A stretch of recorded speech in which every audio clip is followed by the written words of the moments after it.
That's somebody can somebody can Chasaya, and somebody Geshe. Good morning, everyone. Geshe to everyone.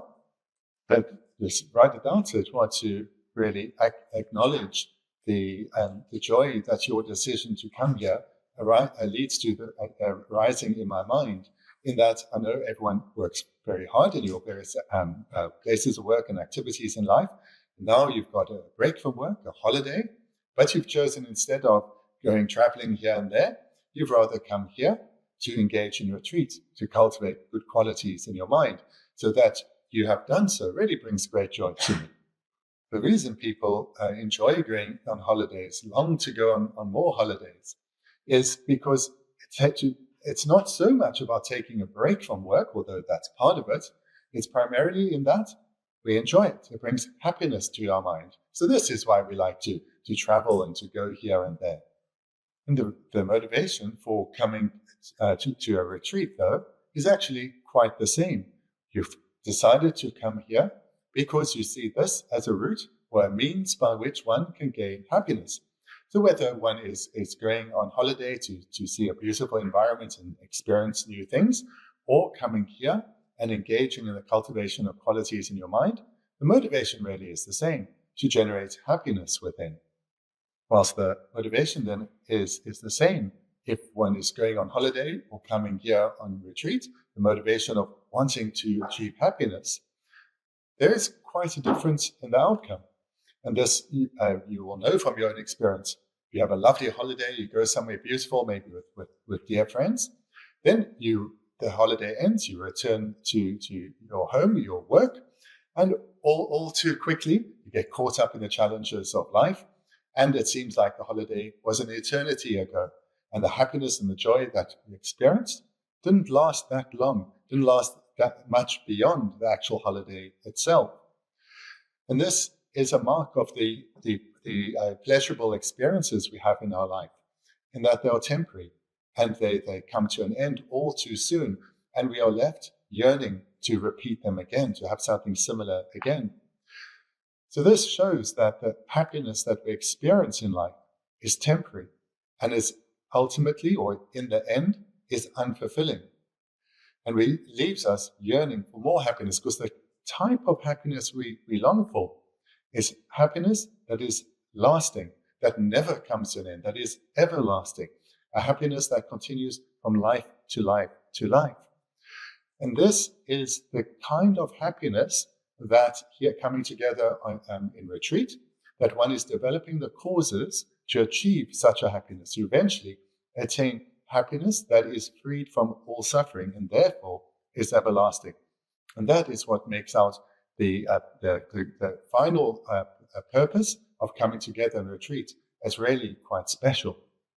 So as a member of society, we need to engage in earning a living. So to earn a living, one engages in a variety of professions, and whatever profession one is involved with, the motivation there was the same, to achieve happiness. I need to earn a living so that I can have a comfortable standard of living. But whatever success one has in one's career, it leads to only temporary happiness. And this, again, we know that on the short term, there are highs and there are lows.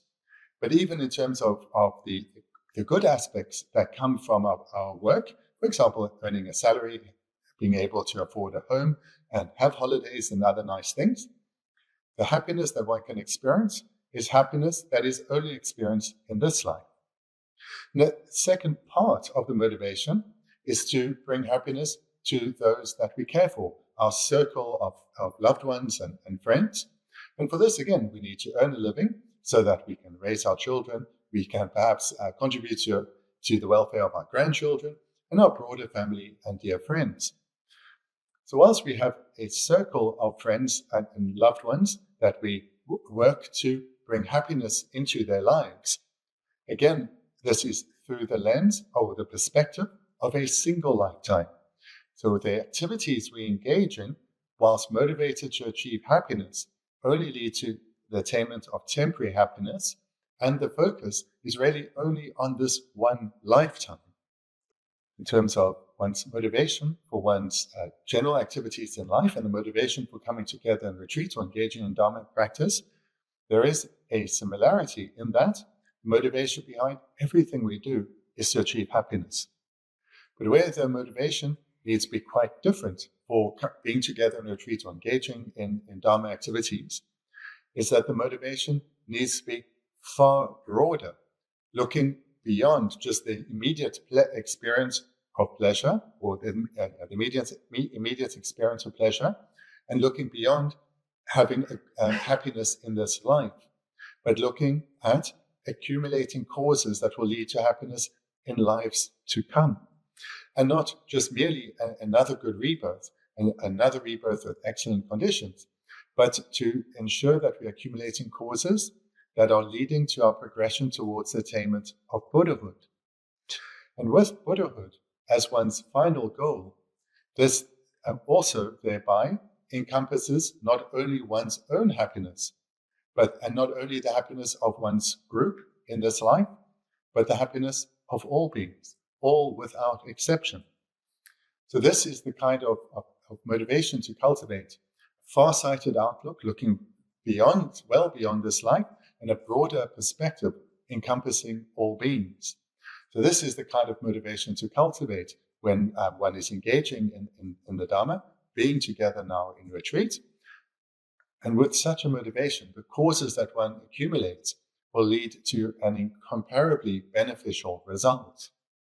So today, we're going to be starting to look at this text, the 7-point Mahayana mind training. The teachings that we've come to call Buddha Dharma were introduced into our world by the great Buddha Shakyamuni.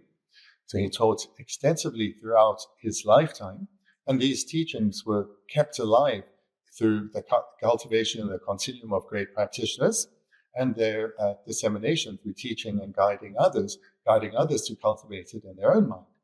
So the lineage of the Mahayana teachings started with Buddha Shakyamuni, started in our world with Buddha Shakyamuni, progressing on through a number of great, really unparalleled masters in ancient India, such as Nagarjuna and Chandakirti, and other masters such as the Sangha, and then spreading far and wide to masters such as the Lingpa, and eventually coming to Tibet, and with great masters such as Atisha. And through Atisha, then in Tibet, the teachings were propagated, and there were many great beings, such as one of the earlier students of Chekawa. And Chekawa then composed this brief text, which lays out the technique to train one's mind in the cultivation of the Mahayana Dharma, and is presented as in 7 points.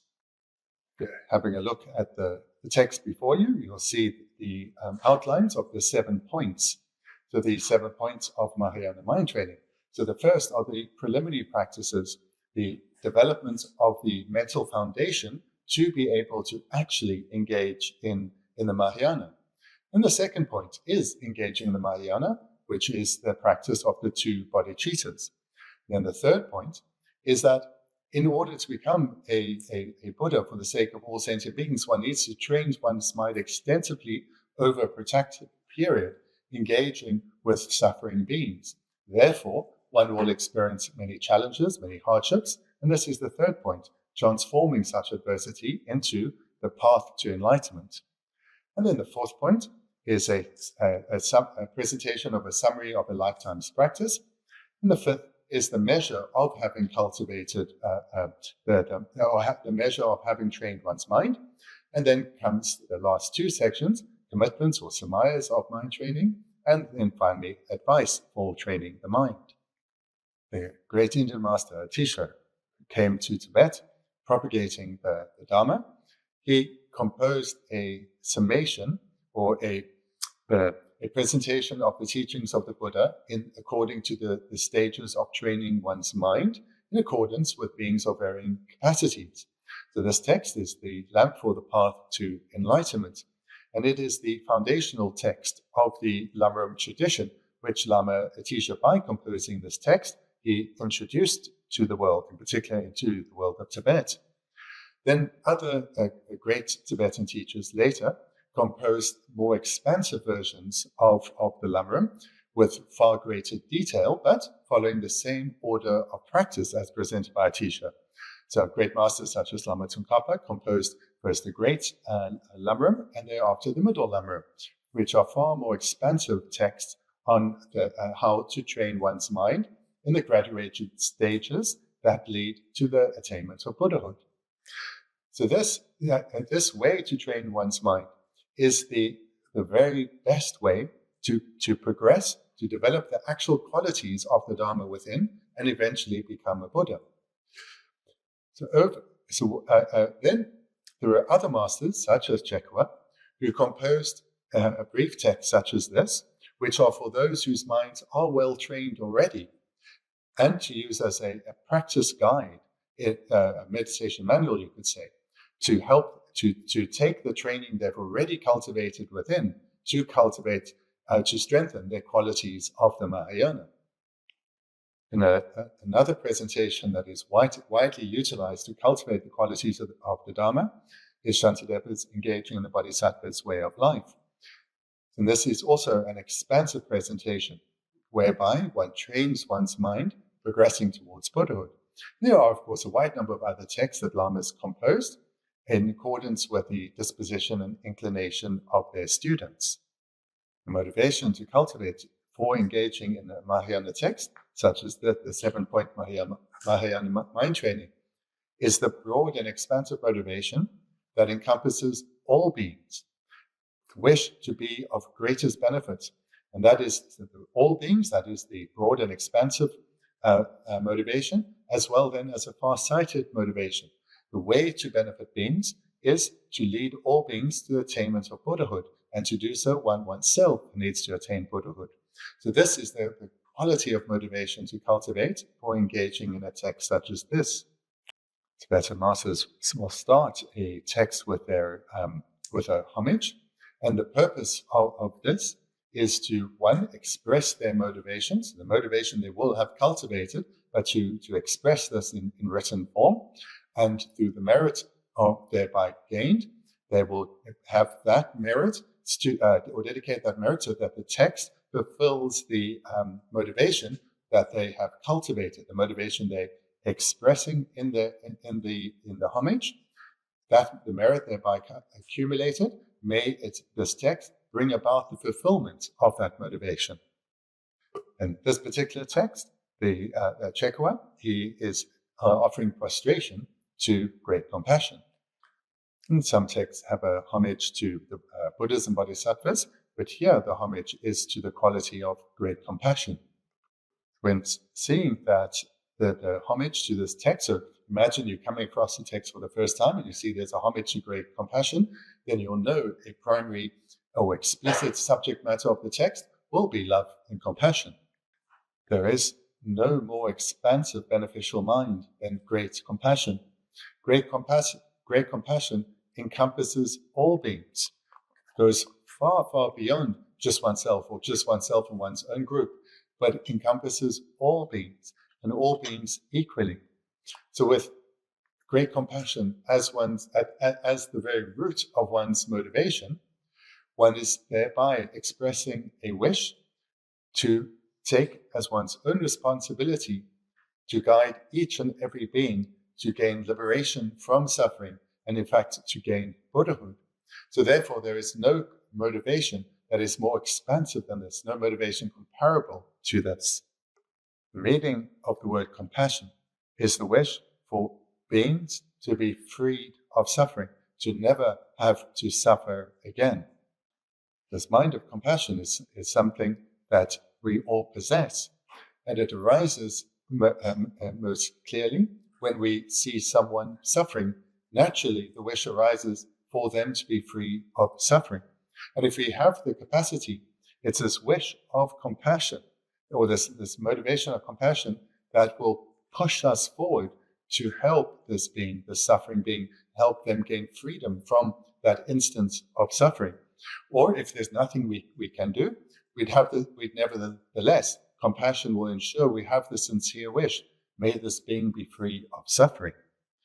Where this is most clearly expressed is in families from the parents to their children, that it's due to the parents' compassion for their children, that they care for their children and care for their children in the broadest possible way.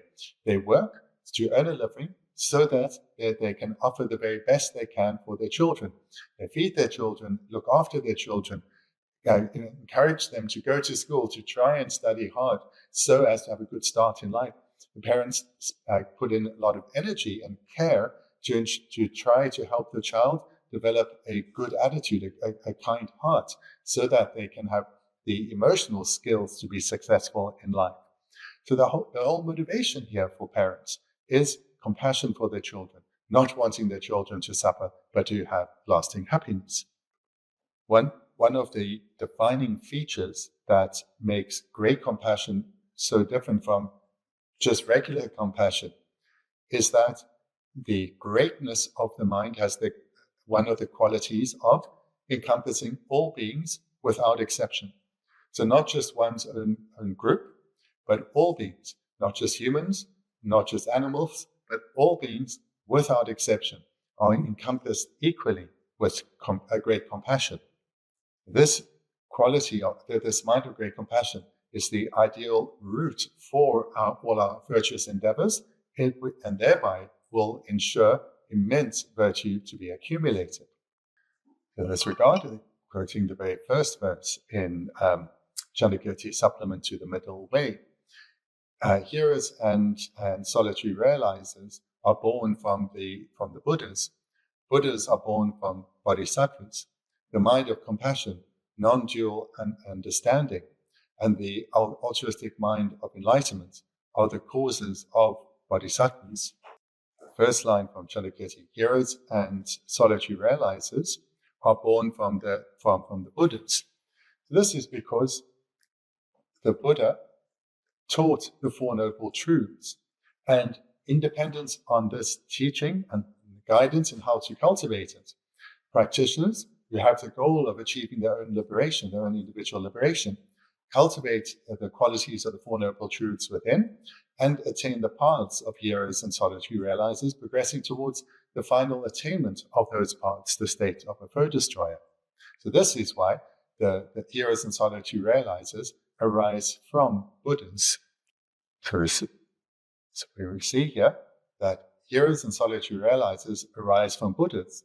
The second line then, that was the first line, the second line is that Buddhas are born from bodhisattvas. So this shows then the cause for Buddhas, in that Buddhas arise from bodhisattvas, particularly through the bodhisattva engaging in the activities of the bodhisattva. The bodhisattva eventually arises as a Buddha. So the Buddhas are caused by bodhisattvas. The second line was Buddhas arise from bodhisattvas. And then what are the causes for a being to become a bodhisattva? So this is the third and fourth line. The mind of compassion, as well as non-dual understanding, in other words, the wisdom realizing emptiness, as well as bodhicitta itself, are the causes of bodhisattvas. So bodhisattvas arise from great compassion and the wisdom realizing emptiness, leading to the rise of bodhicitta. So therefore, bodhisattvas arise from great compassion. Because from great compassion, one cultivates bodhicitta. When bodhicitta arises, one is a bodhisattva. And through the bodhisattva continuing in their practices, including the wisdom realizing emptiness, eventually they become Buddhas. And as Buddhas, they teach the Dharma, and thereby teach the way, teach the Four Noble Truths, the way by which hearers and solitary realizers also attain their paths and their goals. So this way we see the very root of all attainments as being great compassion. And then the second verse from Chandakirti is supplement to the Middle Way. Compassion alone is seen as the seed of a conqueror's rich harvest, as water for development and as ripening in a state of long enjoyment. Therefore, at the start, I praise compassion.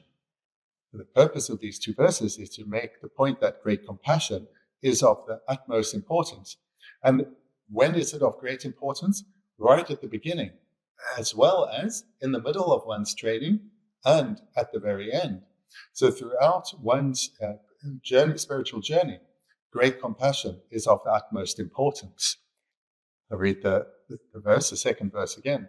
Compassion alone is seen as the seed of a conqueror's rich harvest, as water for development, and as ripening in a state of long enjoyment, therefore at the start of great compassion. So the meaning of the verse is that compassion is the very seed from which all good qualities arise, and that compassion is required throughout one's training. So just like if you want a particular crop, you need to put the right seed in the right soil, but that alone is insufficient. The seed in that soil needs to be nurtured. So this is presented through watering. So when you plant the seed, you'll want to water it immediately, not have it leaving to wither in dry soil, but you want to water it immediately. And when the crop is starting to grow, again, you'll continue to water it, continue to nurture it. And to ensure that it grows to its completion and fulfills its potential, you will continue even at the end to water it so that the seed and the crop never dries out. Similarly, bodhicitta compassion is required throughout one's training. It is the very seed from which bodhicitta arises. Without compassion, one cannot generate bodhicitta, which means one will never have at one's heart the welfare of all beings. So therefore, bodhicitta compassion is required at the very beginning of one's training. And even in the middle of one's training, when one is a bodhisattva, if one loses compassion, one loses one's bodhicitta, and therefore one no longer will have the welfare of others, the good of others, at the very heart of one's motivation. So therefore, compassion is needed in the middle of one's training as well. And it's required at the end. And the end of one's training is that when one has completed the training grounds, and is on the training paths, it is on the path of no more training when one is a Buddha. So here, one as a Buddha is at the end of one's training. There, compassion is still required because it's compassion that compels the Buddhas to help beings, to teach the Dharma to others. So therefore, we see that compassion is required at the beginning, so as to generate bodhicitta. It's required in the middle, so as to ensure the bodhisattva continues to hold all beings at the center of their heart as the very purpose of their training. And it's required at the end, the parts of no more training, so that the Buddha teaches and guides beings to attain their own freedom. So therefore, we see in our text that great compassion homage is paid to great compassion at the outset of our text, and it is a primary focus of this text. So to generate great compassion, to generate bodhicitta, there are two methods presented in the Dharma. The one is the sevenfold cause and effect method, and the second, which is the focus of this text, is that of equalizing and exchanging self with others. What needs to be recognized right at the outset is that great compassion or the cultivation of great compassion is entirely within our capacity. Everyone here has the seeds of compassion. Thereby, by nourishing the seed of compassion, we should be confident it can and will sprout and blossom into full compassion within our own minds. And why I can say this with complete confidence is that we see this in our own lived experience, in our own minds, as well as what we observe in society. How parents naturally care for their children, how children care for their parents and care for each other, and how people in society do care for others when they see suffering of their loved ones or of strangers too. Compassion naturally arises within people. So from this, we know that the seed for compassion abides within all of us. Therefore, we should take these instructions presented in this text as personal advice, because they are all within our capacity. So I encourage you, based on what I've just said, to once again remind yourself of your own great good fortune, your great good fortune in having come here, having cultivated the causes to come here, and now being here, that you have this wonderful opportunity to come to understand not only how to cultivate great compassion within, but to strengthen those causes for great compassion. So the seed within you have now come into an environment where, under the guidance and the time you have here, to nourish that seed within. So I encourage you to generate great joy at this opportunity that you have created for yourself, and commit to make the most of this opportunity. And to, with this commitment, to have a confidence that what is being guided here is something you can do. It's not beyond any of you. So develop a strength of mind to make the very most of this opportunity, to nurture your own good qualities, and to progress towards the generation of great compassion within. But then how does one train? How does one cultivate great compassion and all the subsequent qualities? Here we turn to the first of the 7 points, which states, first, train in the preliminary practices. The meaning of preliminary practices, or these are the practices that are done as a preliminary to the main practice later. But these preliminaries are indispensable. They're not to be glossed over or seen as lesser, because this is the preparation of the mind so that great compassion and bodhicitta can arise. It is only in dependence on having fully cultivated the preliminary trainings that bodhicitta or great compassion and bodhicitta can arise.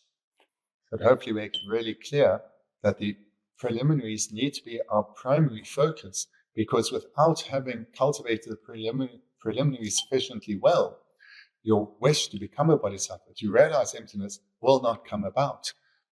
So imagine yourself suddenly placed in a sporting arena, and you're there against an opponent or an opposing team who are fully qualified. You have done all their training.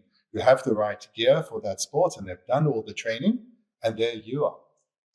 If you have trained, you've got the right gear, you have the correct running shoes on and whatever else is required, you'll be okay. You'll be confident.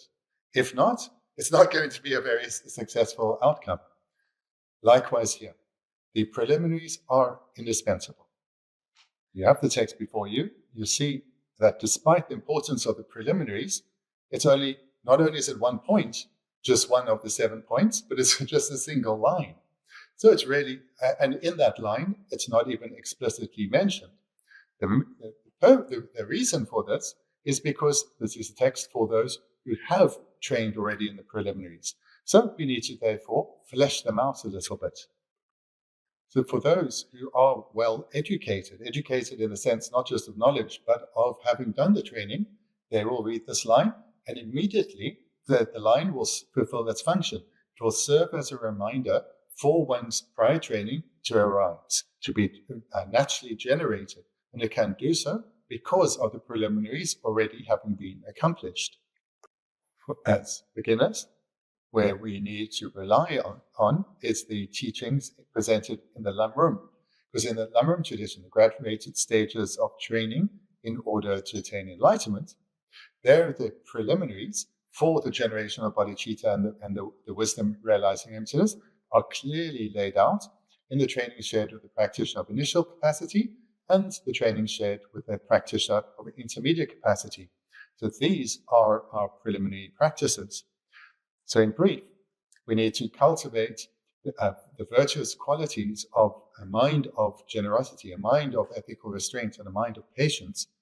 Moreover, we need to reflect well on the sufferings of samsara, so that we come to recognize that there is no abiding value to be found in samsara, thereby giving rise to the mind of definite emergence, this determined attitude to strive for and achieve liberation from suffering, liberation from samsara.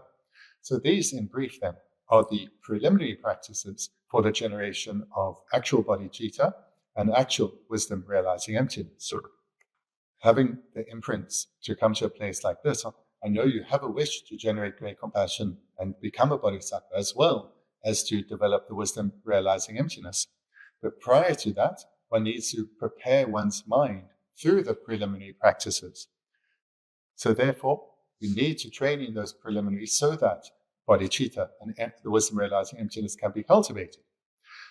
The very starting point is even before the preliminaries, is preparing oneself in a meditation session So there, for this, there are 6 types of preparatory practices. The first of which is to prepare your place of meditation. So the 6 preparatory practices. The first is to clean one's clean and prepare the place of your formal practice, and to set up one's shrine. So to arrange the images representing the Buddha's body, speech, and mind.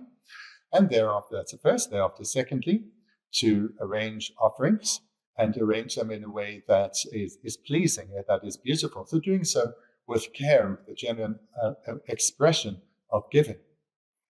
Of the 6 types of preparatory practices, the first is to clean and prepare your place and set up your shrine, make offerings. That's the second. Then the third is to sit on a comfortable seat, whether it's on a chair or on the floor, and sit in the 7-fold Vajrayana position and generate the specific virtuous mind.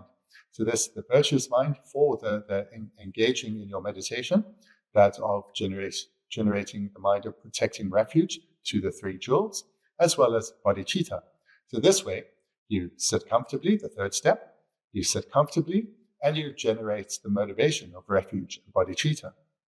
And the fourth then, now that you are seated and you're generating refuge and bodhicitta, you imagine the merit field to whom one is going to make generate, or in relation to whom one generates refuge and bodhicitta. You imagine the merit field before you. The third step there was to generate refuge and bodhicitta in relation to the fourth step, the merit field. And now one engages in the fifth step, in the act of accumulation and purification by means of the 7-limb practice. So that's the fifth. One here in this fifth step is accumulating merit and purifying non-virtue so as to aid the cultivation of the virtuous minds that you are setting out to do so in this meditation practice. So one does so in the brief presentation or the condensed presentation of the 7 limbs. So the 7 limbs includes various ways of accumulating merit, as well as that of confession of non-virtue. And there one should utilize the 4 opponent powers. Even though they're not explicitly mentioned, one needs to utilize the 4 opponent powers to purify successfully. Then the 6th of the 6 types of preparatory practices is one offers a mandala and recites a supplication text or prayers. And usually one there would do so to one's lama, imagined before one in the merit fields, and doing so to receive blessings or inspiration from one's lama in relation to the main body of the meditation that one is about to embark on. So these 6 types of preparatory practices, I imagine that you together are doing them, and that's good to do now as a group. And for those of you who are new to this, you take the familiarity you gain here with starting the meditation session in this way, and you take it home with you and continue in your own practice to start your meditation session by means of these 6 types of preparatory practices. With this first point, first training the preliminary practices, starts with the preparatory practices. So there are 6, preparing your place and your shrine, as well as making offerings, sitting in a comfortable manner, generating the motivation of refuge and bodhicitta, whilst imagining the merit field, and purifying and accumulating through the 7 limbs, and offering a mandala, making supplications.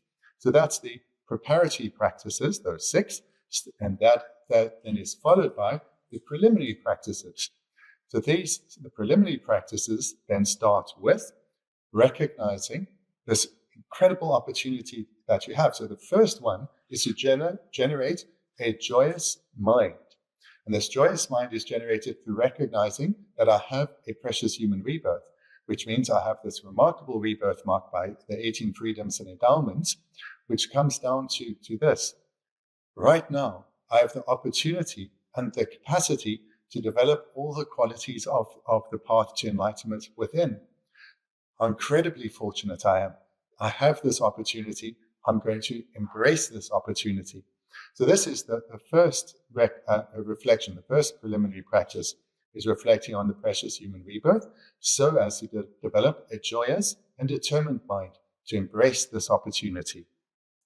So the first preliminary is the reflection on precious human rebirth, which leads to the recognition that this life is not ordinary. This life is incredibly special, and this leads to a joyous mind. Then the second preliminary is to recognize, but this life isn't stable. It is fleeting. It is very brief. So the second is the impermanence of this life. And here we remind ourselves that time is constantly passing, and the ending of this life is nearing. And when and the manner in which it ends is completely unknown to us. It may well end due to illness, and those causes for illness exist within me. They may already be manifest, and I'm unaware. They may shortly start to manifest. I have no idea. Moreover, I know from my own lived experience, what I observe in society, that through something completely unexpected, an accident, someone's situation can radically change. Either their life ends or they are severely impeded in some way. Could be through a natural disaster and suddenly one's life changes radically, or through an accident of sorts. Or also what we see, thankfully mainly on television, but through unexpected violence, someone's life can either end or their opportunity can be radically changed. So recognizing, firstly, this incredible opportunity that I have, and now secondly, but it is not stable. I mustn't take it for granted. This life can end. This opportunity will end. So therefore, now is the time to cultivate the qualities in my mind. Nothing is more important than this. And this is an imperative second step, because it takes what we came to value in the first step. Now we see, I can't take it for granted. I must not delay. I must not procrastinate till all my ducks are in a row. Right now, I need to make the most of this opportunity. So, talking about the preliminary of recognizing impermanence of this opportunity, our first session together now has come to an end. So to summarize what we've spoken about, again, I encourage you now, generate joy. Generate joy in having recognized the first preliminary, this precious human rebirth, that this is a remarkable opportunity to cultivate the qualities of the Dharma within. And the second preliminary, you've also have some recognition of a sense of urgency that I need to utilize it well now. And you've done so by coming together, using your holiday in this most worthwhile manner. To recognize these qualities within you and also recognize and generate joy for the aspiration that you each have to generate bodhicitta, to become a bodhisattva, as well as to realize emptiness. To recognize these qualities, take confidence that you have the capacity to accumulate the causes that will definitely lead to that result, and commit to using our time here together, using it well. So thank you. Then we can conclude here for this morning and continue this afternoon. Thank you.